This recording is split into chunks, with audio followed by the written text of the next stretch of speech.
Assalamualaikum warahmatullahi wabarakatuh. Ketemu lagi bersama Ibu tentunya, Ibu Ria Novitasari di dalam pelajaran IPAS. Nah, materi kita kali ini tentang perubahan lingkungan.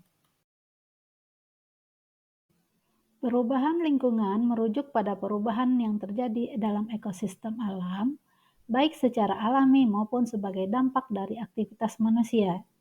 Perubahan lingkungan dapat mencakup berbagai hal seperti perubahan suhu, curah hujan, tingkat polusi, dan keanekaragaman hayat. Perubahan lingkungan dibedakan, ada perubahan alami, perubahan yang disebabkan oleh aktivitas manusia. Nah, yang pertama kita lihat dulu, apa itu perubahan lingkungan alami? Nah, kalau secara alami, itu perubahan lingkungan yang merujuk pada perubahan yang terjadi dalam komponen fisik, kimia, biologi, atau geologisnya. Nah, itu yang disebut dengan perubahan lingkungan yang kedua itu disebabkan oleh manusia. Jadi, aktivitas manusia yang merujuk pada pencemaran lingkungan. Nah, di sini ada 4 buah gambar. Nah, di gambar ini ditujukan atau ditunjukkan ada macam-macam pencemaran. Nah, di antaranya yaitu pencemaran tanah, pencemaran air, pencemaran udara, dan pencemaran suara. Pencemaran lingkungan yang pertama yaitu pencemaran tanah. Jadi, pencemaran tanah itu adalah masuknya polutan ke lingkungan tanah yang menyebabkan hilangnya kadar tanah, humus pada tanah. Terus, pencemaran tanah dibedakan menjadi dua. Yang pertama, itu pencemaran langsung dan pencemaran tidak langsung. Kalau pencemaran langsung, itu masuknya polutan seperti pestisida atau zat lainnya ke tanah.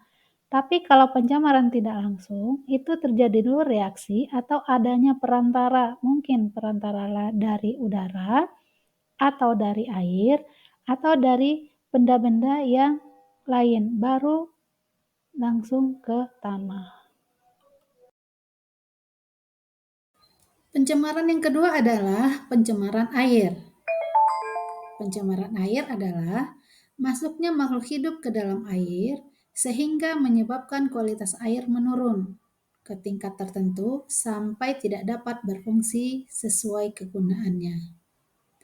Untuk mengetahui air yang tercemar itu bisa dilakukan dengan 3 cara. Yang pertama, itu melalui parameter fisik. Nah, kalau parameter fisik itu yang dilihat dari warna, rasa, bau, dan suhu, dan juga pH air. Nah, terus yang kedua, itu adalah melalui parameter kimia. Dan yang ketiga, parameter biologi, ya.